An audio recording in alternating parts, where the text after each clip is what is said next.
the show, Zaina Day, who was on with Jordan on Status Quo earlier, had brought up the fact that only a decade ago, you had maybe a quarter to a third of the population that truly identified as being independent. Whereas today, it's about 2/3 of the population. Right. That even if they're registered within the party, they really are politically independent. They don't want to be in the party. Maybe by, in our circumstances, like we're both registered Democrats, but that's because in the state of Florida, you have to be registered within one of the two major parties if you want to have any electoral impact whatsoever. In other states, we have a little bit more, freedom. Yeah, here in California, we have it. I'm not registered as anything right now. I'm just no party preference, but I'm thinking about registering green just to vote for Cornel in the primary. Or well, I'll hear everybody out. But I'm definitely, I would like to have a say in that primary. So I'm thinking about green entering. But yeah, I know not every state's like that. I know that my cousin lives in North Carolina, and he told me he registered as no party preference because he's like, I don't want to be part of either of these two parties. And he got his first ballot, and he's like, the only thing I was able to vote for, the day that garbage gets collected.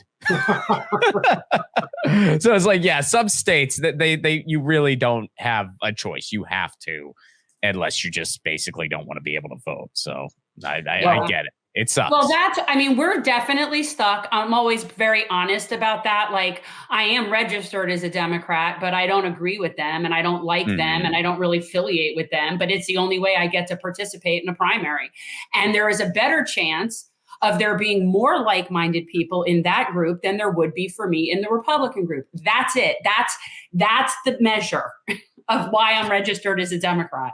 Totally. Well, and also just to kind of speak on that too, like I'm not trying to make it out like here in California, everything's roses in that department. Like, yes, you don't have to register with a party as much so as in other states. However, because we are so monolithic, where basically the Democrats control everything, there are certain types of offices and what have you, that if you don't run as a Democrat, you just have no chance in hell. Like there's certain offices at the state level, that's why when people are like, well, do you refuse to vote for anyone with a D? It's like, no, that's a ridiculous.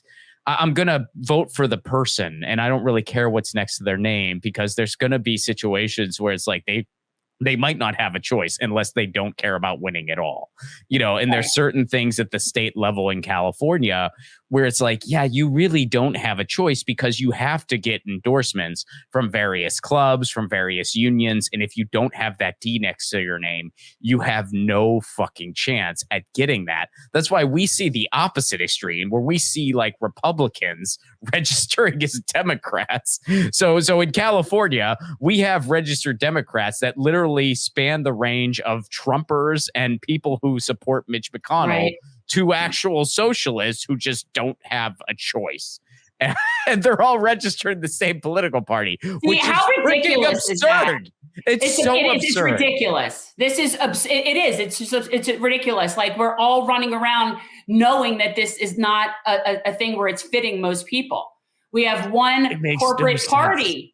It's not working, people. Well, let's keep it 100% though. I do believe, more so than ever before, that the establishment is concerned about Dr. West. I think they are concerned about his message, about how far he might be able to take this if he is given if he has an actual infrastructure.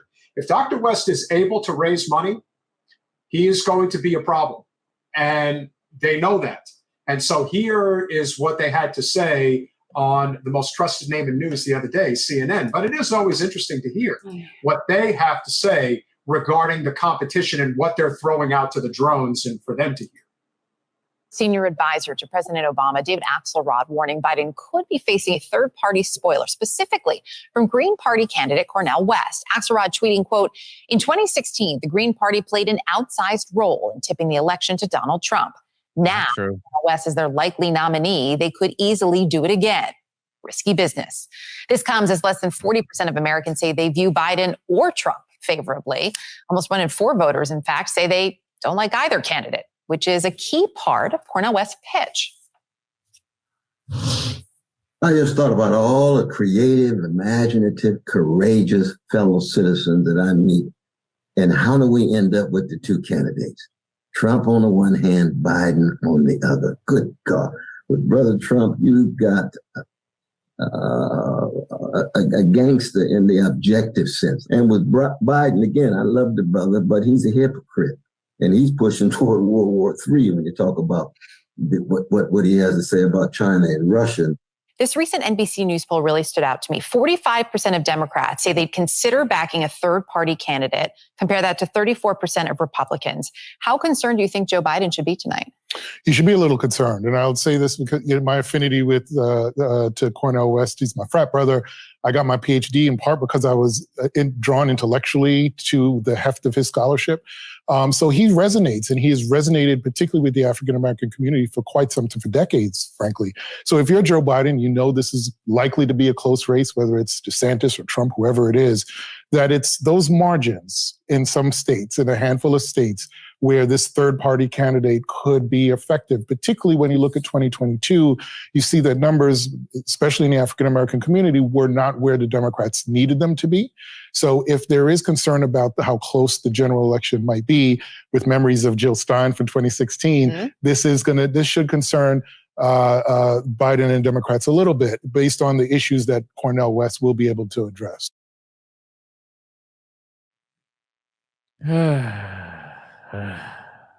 I like how it's never too early for a bunch of people who get paid to do propaganda at the behest of the establishment to pretend that they don't understand how the Electoral College works, to pretend they don't understand how counting works. It's remarkable. And they're going to do it again. They always, okay, guess what? 2016, the only way you could make the argument, first of all, the spoiler argument is bullshit off the bat because it assumes that one of the parties is entitled to your vote. That's horseshit. Second of all, even if you want to use that horseshit argument, the only way a third party made a dent in 2016 is if you assume that every third party voter would have been for Democrat otherwise. That's bullshit. A lot of, what was it? Gary Johnson, was he 2016? Yes. Yeah, it was Gary Johnson in 2016, and then it was George Jorgensen in 2020. But unless you think every Gary Johnson voter would have been Clinton otherwise, which they wouldn't have been. Most Gary Johnson voters either A, wouldn't have voted, or they would have voted for Trump. Most Jill Stein voters. That's why they blame Jill Stein. That's why it's Jill Stein's fault, because her voters definitely would have been Hillary voters. I can safely say that's not true, because I was a Jill Stein voter, and there was no universe wherein I was voting for Hillary Clinton. Right. And that's most, I mean, look, they try to make it out like these aren't actual parties. The Green Party is a political party. The Libertarians are a political party.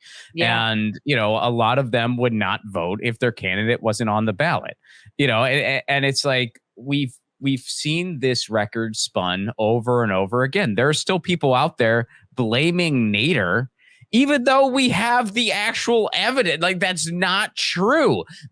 They did all the polls. Most of Nader's people wouldn't have voted otherwise. Some of Nader's people would have voted for Gore. Some of them would have voted for Bush. So guess what? He took votes away from Bush too. And guess what? You know what voting bloc did make more of an impact in 2000 than Nader voters did? The amount of Democrats who voted Republican in that election. A bunch of Democrats voted for Bush in that frickin' election. How amazing is it that a major political party in this country, instead of looking at their own frickin' members who didn't vote for their candidate, they blame a different party? It is amazing. Like there's no, try explaining American politics to someone who doesn't live here. Thanks for watching. If you want to support our mission to transform politics into service, please like this video, subscribe, follow us on social media, and consider joining our Patreon, where you'll get early access to our interviews as well as other exclusive content.